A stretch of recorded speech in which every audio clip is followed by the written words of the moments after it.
Bom, então a gente está falando de serviços dos ecossistemas, de material, energia, informação, do capital natural, que vai tratar de algum serviço prestado ao homem, no fim das contas. Então seriam serviços tanto de produção, de alimentos, combustível, fibras, etc., serviços de regulação do clima, do controle de doenças, serviços de suporte, formação de solo, ciclagem de nutrientes, por exemplo, e serviços culturais que não têm um valor intrínseco, mas que são também importantes. Então, no conjunto desses serviços todos, tem alguns bem conhecidos, razoavelmente explorados, como, por exemplo, o ciclo, a questão do carbono, a questão da água, tanto o ciclo hidrológico como áreas inundáveis, por exemplo. Biodiversidade tem um conhecimento intrínseco, mas não bem elaborado ainda. E existem serviços ecossistêmicos que eu diria menos conhecidos, ou pouco conhecidos ainda, ou pouco explorados, como conservação do solo, polinização, ciclagem de nutrientes mesmo, outros serviços, aquecimento global evitado, recuperação de áreas degradadas, que precisam melhorar muito ainda. Então, passando rapidamente, só como lembrete praticamente, a questão do ciclo hidrológico.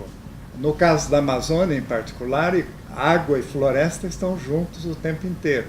E muitas vezes se esquece essa relação intrínseca entre floresta e água. Então a Amazônia é uma floresta imensa que funciona com muita água. Na verdade, você poderia dizer que é perdulária, né? Usa muita água, e quando falta um pouquinho de água, uma seca, a floresta sofre muito, né? com essa falta de água, mesmo que de pouco tempo. Então, florestas e rios são intimamente ligados e, por sua vez, têm uma grande influência nos processos atmosféricos e no funcionamento de todos os sistemas, os ecossistemas terrestres da região. Por exemplo, a questão dos pequenos igarapés. A rede de igarapés, que a gente chama os pequenos riachos, ribeirões lá da Amazônia, é uma coisa impressionante, a quantidade que existe. Não existe quase hectare de floresta sem igarapé, né, passando por ali. E como eles funcionam? A água é muito pobre em nutrientes, extremamente pobre, na grande maioria deles, e é sombreado. Mas se é sombreado, tem floresta em cima, então o funcionamento básico depende da floresta, depende da matéria orgânica da floresta que cai sobre esses igarapés e começa uma rede biológica ali dentro, com fungos que decompõem as folhas, e aí os animais que vêm atrás dos fungos, até que no fim das contas um igarapé de água muito pobre acaba produzindo peixes e jacarés. Praticamente não tem um igarapé na Amazônia que não tem um jacaré, topo da cadeia alimentar, num igarapé muito pobre, teoricamente muito pobre. Bom, tem a questão das áreas inundáveis, que, só para lembrar, os grandes rios na Amazônia sobem 8, 10, 12 metros acima do seu nível em cada estação chuvosa.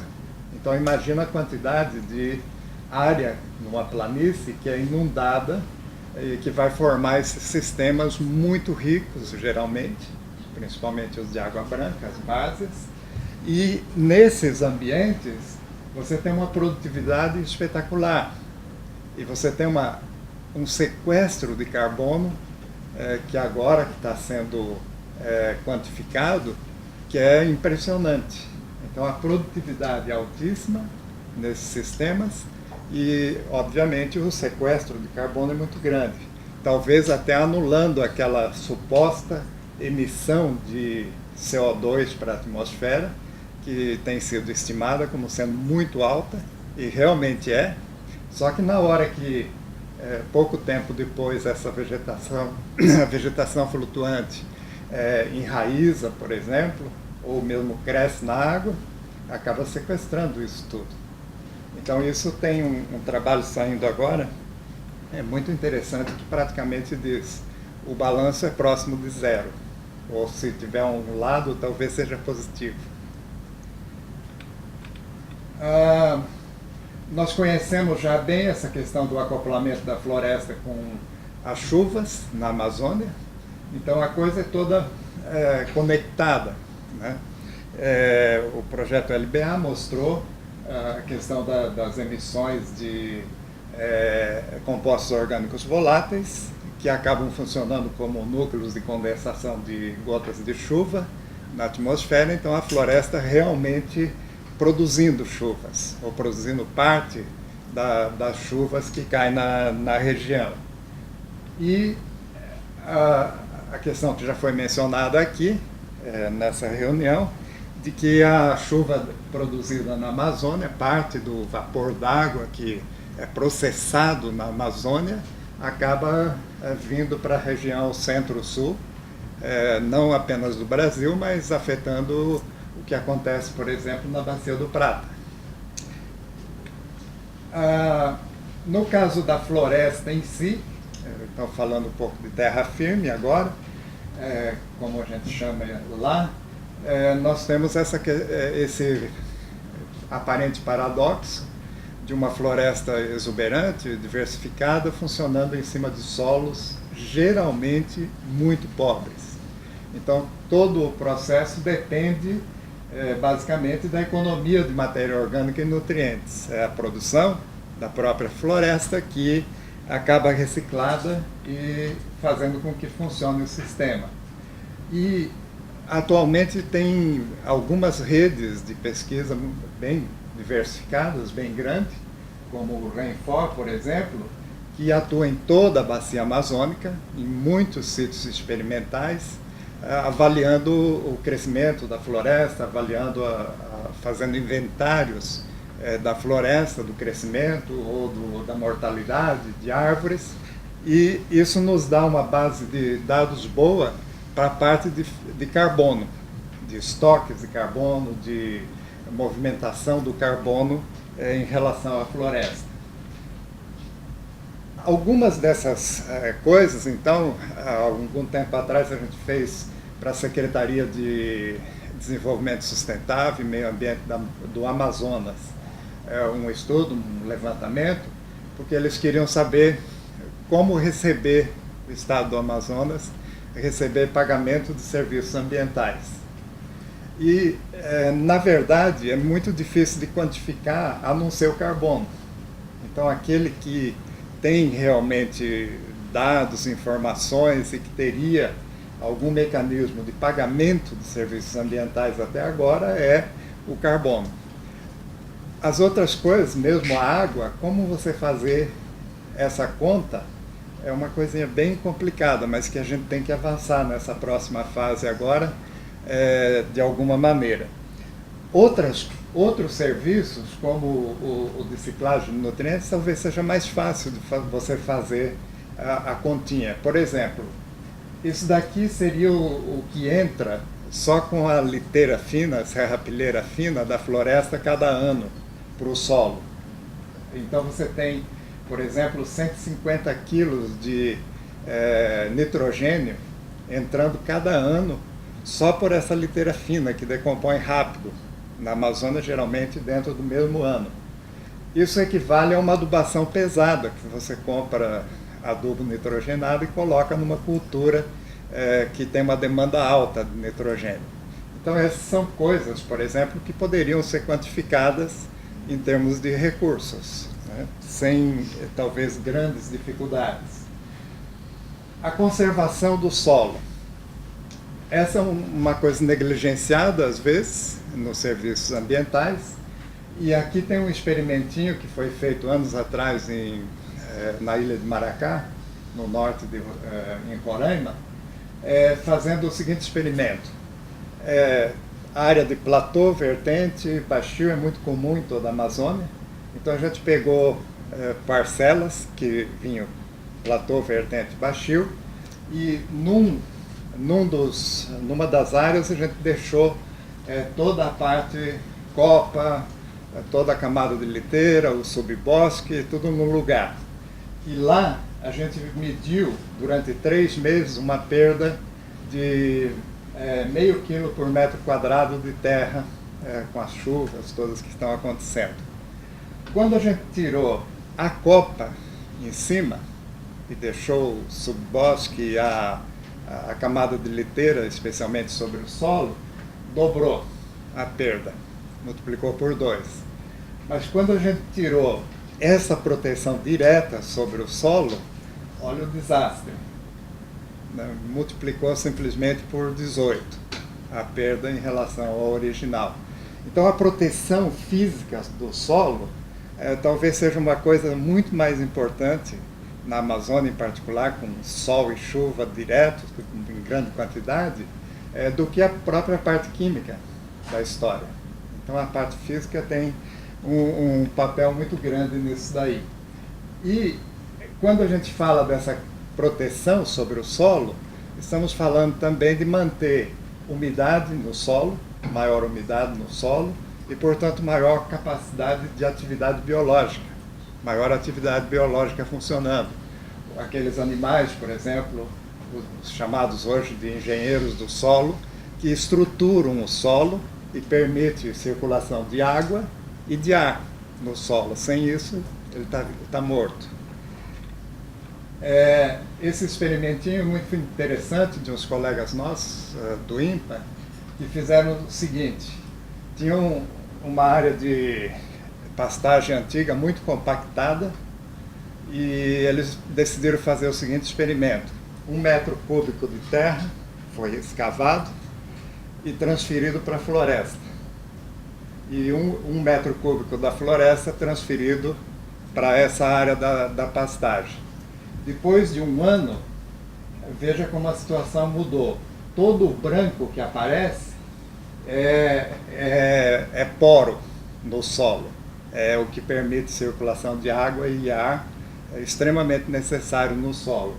Quando colocou da floresta para a pastagem, veja que diminuiu muito a porosidade do solo. E quando colocou da pastagem para a floresta, aumentou muito essa porosidade. Então a atividade biológica que ocorre ali é o que mantém aqueles solos funcionando. Não é nutrientes praticamente, mas sim a atividade de todos os animais, e também essa proteção sobre o solo permite a atividade de micro-organismos, como os fungos, bactérias, funcionando da maneira que deveriam. E os fungos, por exemplo, da liteira são extremamente suscetíveis à umidade. Basta secar por um par de dias e desaparece. Chove, aparece logo depois através dos esporos. E isso inclui essas belezinhas aí, que são fungos que brilham à noite, uma noite escura. Se você entra na floresta e presta atenção no chão, começa a brilhar esses funguinhos. Já deve ter feito muito valente correr dentro da floresta. Tudo fica brilhando, começa a formar um ambiente muito estranho. Bom, outro aspecto que a gente precisa levar em conta nos serviços ambientais são os acúmulos de carbono em determinados locais da região e locais dentro da floresta. Então, nesse platô vertente baixio, por exemplo, uma tese recente de um aluno meu revelou uma surpresa. A gente tem os solos dos vales, das áreas baixas, um solo de areia pura, praticamente. E a gente sempre pensou que tem pouco carbono lá. E se você analisa só na camadinha superior, é isso mesmo. Tem menos carbono do que nos platôs. Mas quando você analisa até 1 metro ou 2 metros, a situação muda. Então os vales, as partes baixas, acabam acumulando muito carbono.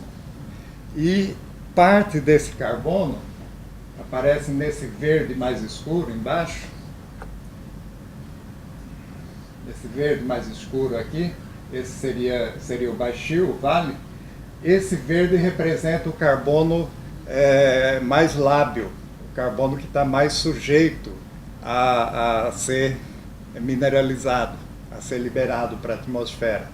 Quer dizer que se você desmatar os vales, não é só um problema de água para o igarapé, de assoreamento, etc., mas também seria um problema de maiores emissões de carbono para a atmosfera, porque tem um acúmulo maior desse carbono mais lábil. Então, tudo que a floresta faz vai na contramão das queimadas, porque nas queimadas você tem emissões enormes de nutrientes, não apenas carbono, mas nutrientes também. Então, o carbono, numa queimada aqui de uma área de 7 anos de idade, uma vegetação secundária de 7 anos, perde quase todo o carbono, sobra muito pouco. Nitrogênio também perde quase todo, não é só carbono. E isso é uma das razões do empobrecimento rápido desses solos, porque o nível de nitrogênio nos solos da Amazônia normalmente é bom. No solo ele é bom, tem bons valores nos platôs principalmente. Mas se você perde quase tudo, ou grande parte, durante a queimada, vai complicar a coisa e vai, óbvio, afetar a mineralização do nitrogênio que estava em forma orgânica. Então a falta de cobertura do solo, a falta dessa camada é essencial para explicar por que os sistemas degradam muito rapidamente na Amazônia. Você só usa a terra por um par de anos e depois você tem uma vegetação secundária de baixa biomassa, etc., crescendo lá. Então, o que fazer? Alguns experimentos feitos nos últimos anos, principalmente em conexão com o projeto LBA, por exemplo, apressar o crescimento dessa vegetação quando abandona, com a introdução de espécies de rápido crescimento, para formar bastante biomassa. Então isso tem sido feito, alguns experimentos, não só no Pará agora, também em outros lugares, e é uma atividade que precisaria ser valorizada e valorada também, essa atividade bastante incentivada, porque representa melhorias nos sistemas de cultivos. Pode cultivar por mais tempo, porque a ideia é usar essa biomassa triturada para colocar sobre o solo, usando como uma cobertura morta e fazendo o cultivo ali. Então isso tem uma série de vantagens. O balanço, por exemplo, de emissão de carbono, se pensava que seria muito ruim, é o contrário, ele é positivo. Se você faz e permite produzir durante mais tempo também. E a ideia, na verdade, é que no fim desse primeiro ciclo aí de 6 anos, 7 anos que está se conseguindo, você possa depois fazer um sistema agroflorestal que é permanente, né? O enriquecimento dessa vegetação secundária, esse é um projeto que está rodando agora lá, próximo de Manaus, é uma ideia também que precisa ir adiante, porque funciona e pode-se produzir aqui não apenas biomassa, mas pode-se produzir muitas fruteiras, madeira, etc., de valor econômico. Os sistemas agroflorestais têm vários experimentos já mostrando que eles funcionam, porque você, na verdade, reproduz um sistema florestal com grande produção de liteira sobre o solo, recuperando todos esses serviços para o solo, incluindo a melhoria da hidrologia do solo, da água no solo, e permite produzir comida e fibras. Então o sistema é um sistema realmente florestal. Recupera biomassa, que são diferentes tratamentos dos sistemas agroflorestais, recupera o estoque de nutrientes e a reciclagem desses nutrientes. E talvez a gente consiga comprovar num desses experimentos o que o pessoal conseguiu comprovar na Turquia, numa região horrível, em que eles começaram a plantar árvores em toda essa área aqui.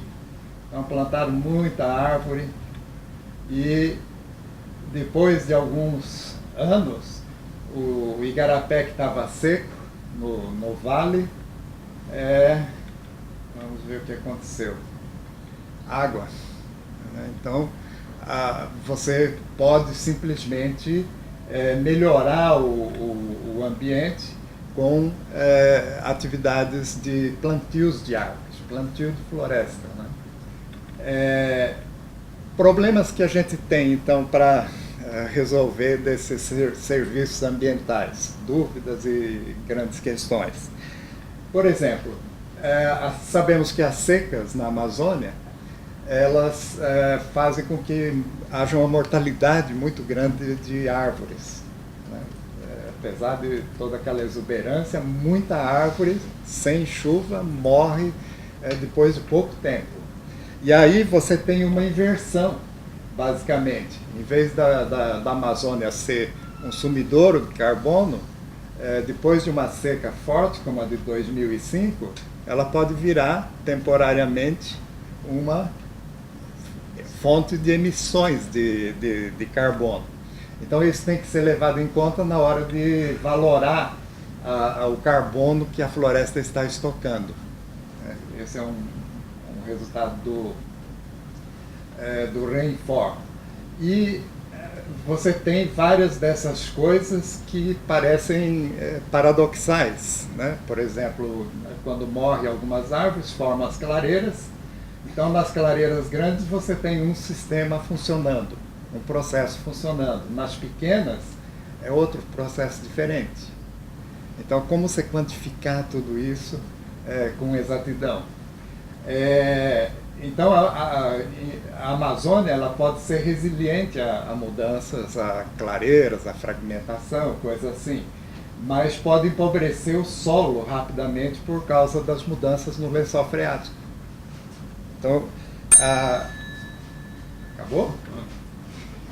Você tem mais um minuto. Tá. Tem mais um minutinho. Tá. Outra coisa que nós precisamos trabalhar é que a Amazônia presta serviços ambientais, mas ela está recebendo alguns benefícios da poluição e dos problemas ambientais do mundo, que precisam ser melhor quantificados. Por exemplo, a fertilização por fósforo, que está vindo com as poeiras atmosféricas. E talvez ajude a explicar por que a floresta está crescendo. E a gente não tem ainda coisas muito sólidas, mas as estimativas que nós temos é que as deposições na Amazônia Central seriam da ordem, por exemplo, de 35 quilos.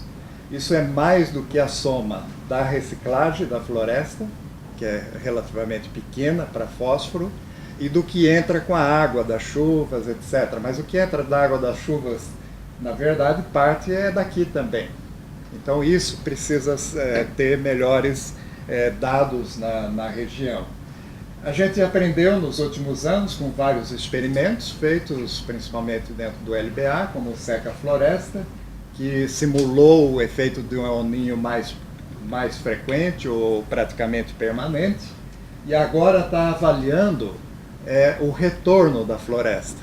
Depois que desmontaram o projeto, o que está acontecendo com a floresta retornando. Também próximo de Manaus foi feito um experimento ao contrário.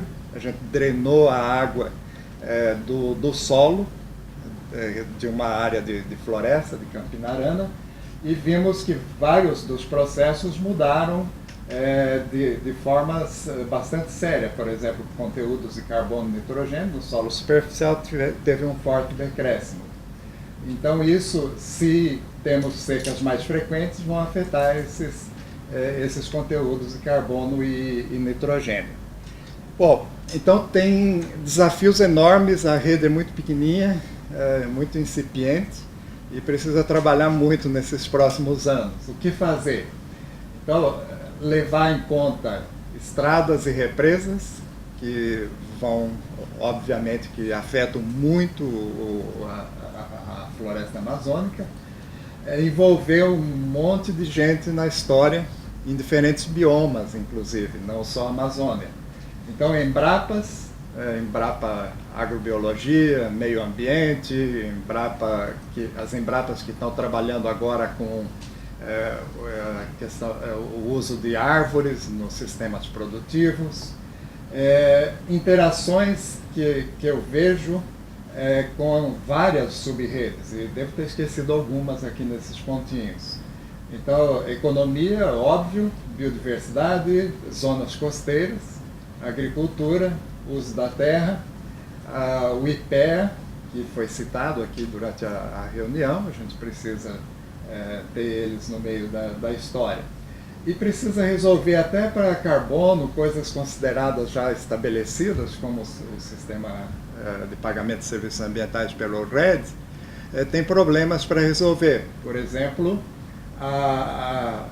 o cenário de base para pagamento desses serviços é meio estranho ainda, não é bem estabelecido, precisa trabalhos para melhorar isso. Em resumo, acabou também, e eu sei que a gente tem muito trabalho, e eu vou começar o trabalho para a próxima etapa aí, procurando um coordenador. Obrigado, Fábio.